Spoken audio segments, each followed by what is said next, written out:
ప్రాంతాల్లో శానిటేషన్పై ప్రత్యేక శ్రద్ధ పెట్టాలి అని తూర్పుగోదావరి కలెక్టర్ పి ప్రశాంతి సూచించారు.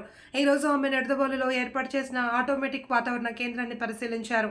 రావిమెట్ల ఎంపీపీ స్కూల్లో ఏర్పాటు చేసిన వైద్య శిబిరాన్ని పరిశీలించారు. నెలలు నిండని వారు ఆసుపత్రిలో వైద్య సేవలు పొందాలన్నారు. అటు నిడదవోలులో ఉదయం నుండి 1.5 మిల్లీలీటర్ల వర్షపాతం నమోదు అయిందని అధికారులు తెలిపారు. రీహాబిలిటేషన్ సెంటర్ మరలా మార్చినట్టుగా పెట్టారు. రీహాబిలిటేషన్ సెంటర్ ప్రాపర్గా ఉండాలి. తర్వాత వాళ్ళు నైట్ టైం ఉంటారు. ఎన్ని పెట్టారమ్మా?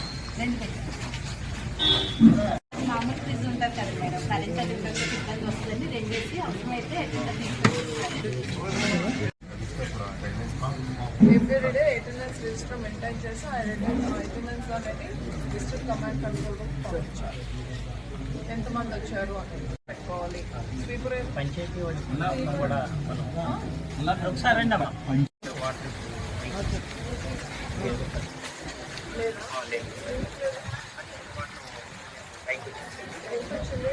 ట్రాక్టర్ మాత్రమే వెళ్తుందండి. ప్రస్తుతానికి ఎక్కడ ఆంజనేయపురం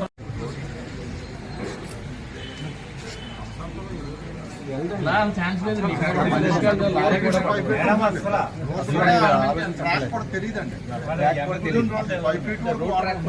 మీరు నిడదోలు నుంచి వెళ్ళమ్మా. నిడదవోలు నుంచి